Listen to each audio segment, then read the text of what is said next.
This first question here is directed towards Adam's talk, but obviously we hope all three of you will have something to offer on this. And actually, we were talking about it a little bit over lunch. So the question is, although a small point in Adam's talk, his reference to Walter Brueggemann's second point raises theological red flags for me. I wonder, in his book, does Brueggemann address my concerns? The point was money and possessions are received as reward for obedience. The red flags, this can be taken to mean that poor do not obey God. Another red flag, in the minds of some, this could endorse the prosperity gospel. Is our money and possessions a blessing or a privilege?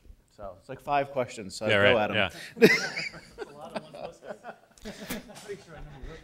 Yeah, so, right, and so I think this is, without getting into third use of the law and all sort of fun theological arguments here, I think what Brueggemann's saying is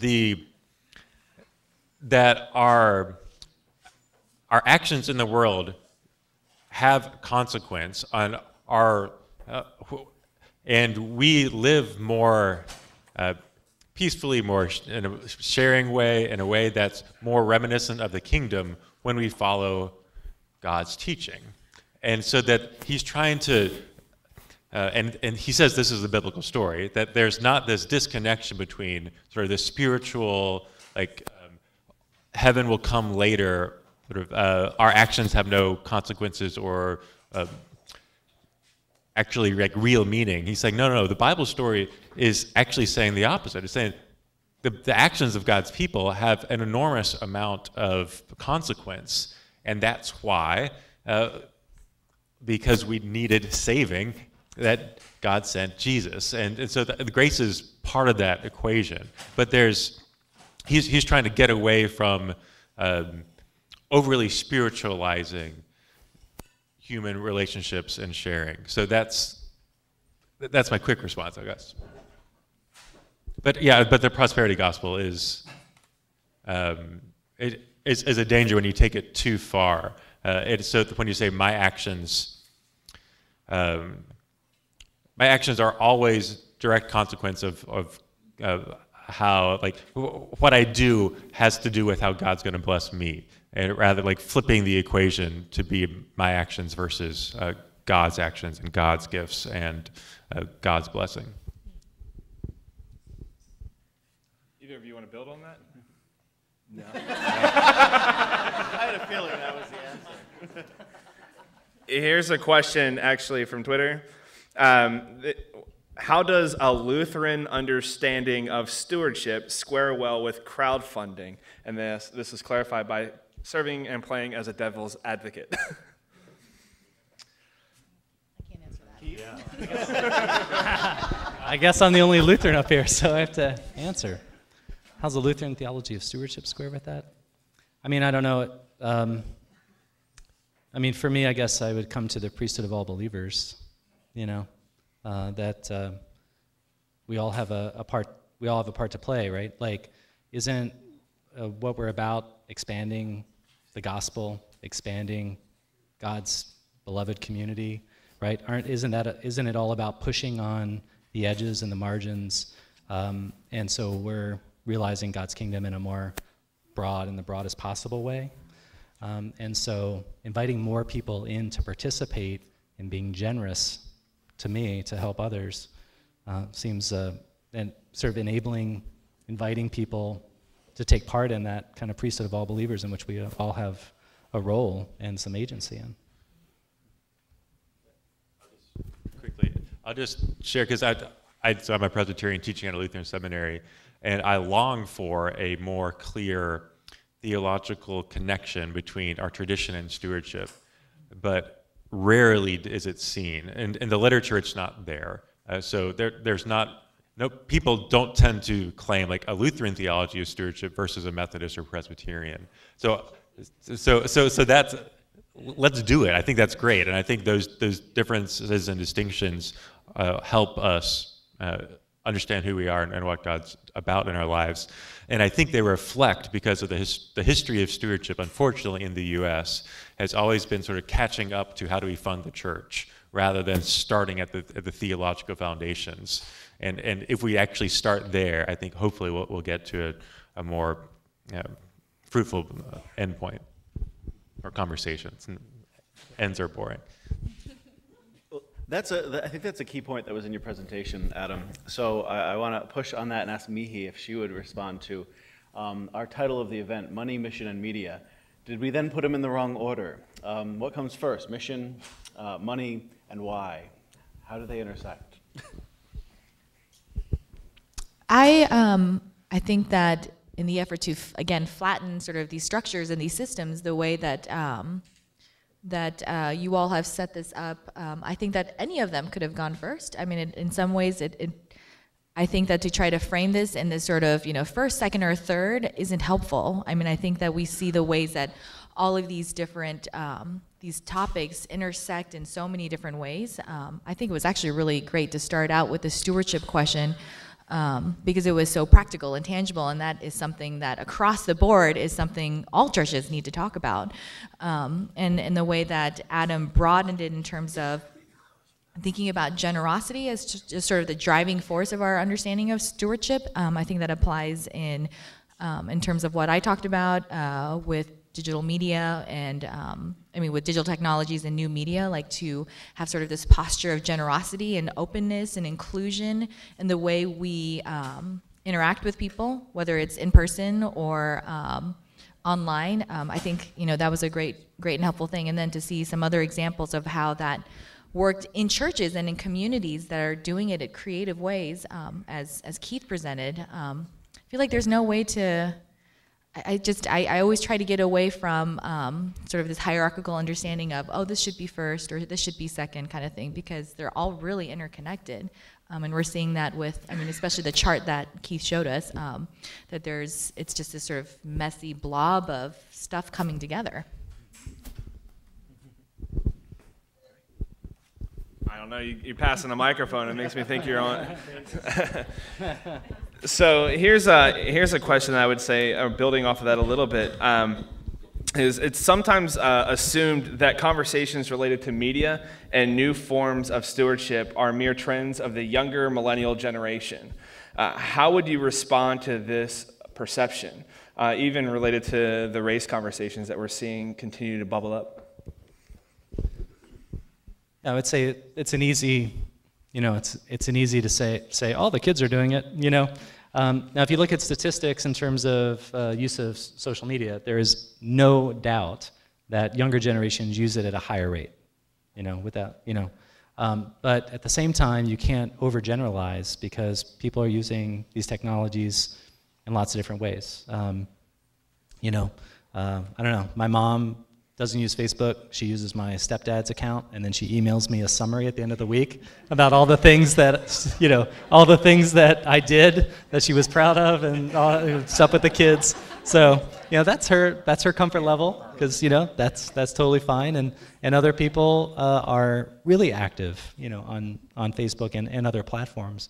So you can't pigeonhole. It's too easy to do in so many ways, whether we're talking about social media or we're talking about attendance or we're talking about membership or religious affiliation. It's just too easy to make it old versus young and two different sides when it's a lot messier than that and more interesting.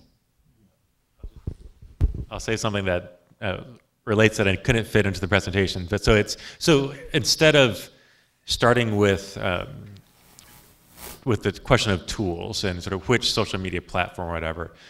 So Henry Jenkins is a sort of media theorist guy, and he uses the notion of participatory culture.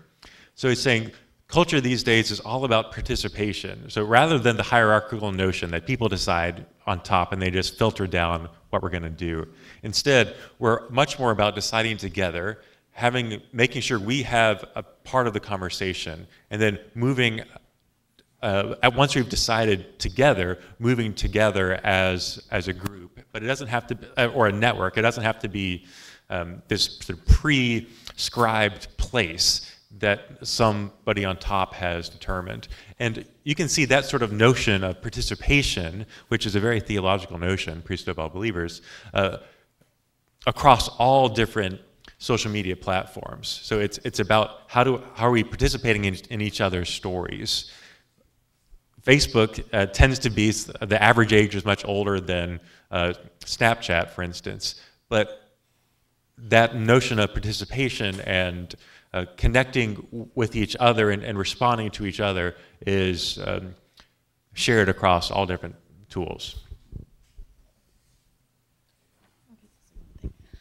There's, I would also even say that, I'm thinking about race and ethnicity, that Black Twitter put Twitter on the map. I mean, if we think about Black Lives Matter and we think about all the different social justice movements that have come out of that particular platform for social media, that we're seeing that the driving force, that the groups that are driving these new media platforms aren't just white young millennials, that they're people that are really involved in justice issues and global issues. And I'm also thinking and wondering a little bit about, I mean, I haven't done any research personally, but I've read stories and heard stories about, for instance, I mean, I'm Korean, so I kind of keep track of some things that are happening in Korea. And I mean, because their wireless network is so sophisticated, I mean, they have their own Snapchat. They don't even use our Snapchat. They have their own, and it's very similar, but I mean, everyone is using it. There's no differences between ages. Your grandmother is using it on the subway and is using Snapchat and texting and all of that. So I would be interested in hearing a little bit more from whoever about sort of the global use of digital technologies and how that's impacting us. A related question that I think is addressed to you, Mihee, is last Sunday was Social Media Sunday at a church I visited. I am not sure anyone was comfortable using their phones during the service. How do we keep the sacred space during worship if social media becomes a part of church life?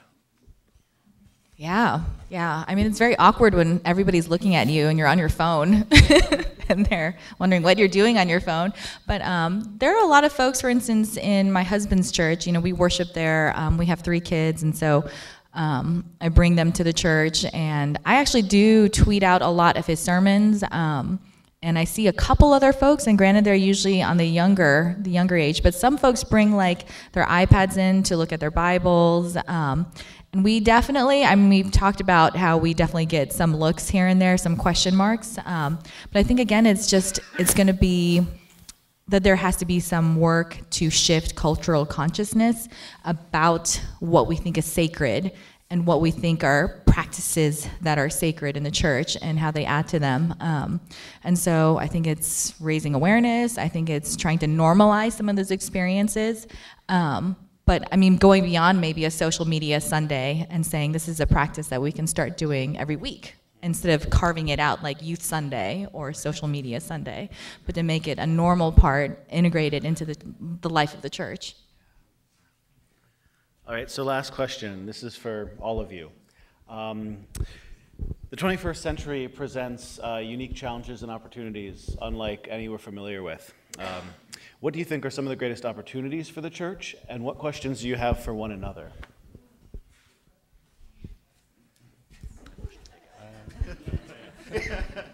That was like 3 questions. Right, yeah. Last 3 questions. Maybe I'll just take the opportunity one and then we can kind of go around. But I mean, I live in this kind of digital ministry space, and I do think as much as sometimes it puts fear in people's hearts and ministry leaders' hearts to think about using all this different technology, I do think there is such an opportunity there to pull us out of our enclaves into a much broader community and broader conversation, and to share the gospel with people that are well beyond, our congregation or even our geographical community. So when we're faced with so many stories and realities of declining money, declining membership, declining attendance, right? The first reaction is to hunker down and just preserve what we have, right? And social media, for me, is part of a corrective to that invites us to be more connected to people in our congregations and beyond our congregations, and to be part of conversations that are really vital, and discovering other networks and communities that we can be a part of and that want to be connected to us. So I think we have to fight that urge to really hunker down and to reach out more and more, and being in the digital space is kind of like a little primer for that. It kind of helps us to, kind of pushes us out a little bit further.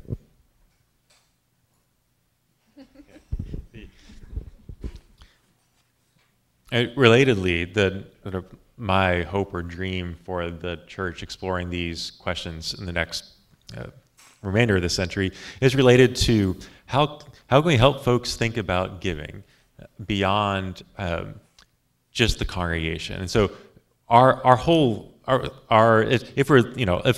are around gratitude to God, and if congregations are a place where we wrestle with these deep questions of relationship and where we fit in the universe and how Jesus is working in our lives, and we only ever talk about giving when it's in the fall stewardship campaign and the giving is to God's work in that congregation, we're missing the actual questions that around giving, but around people's lives and meaning and relationships that they're asking every other hour of the day except that on Sunday morning.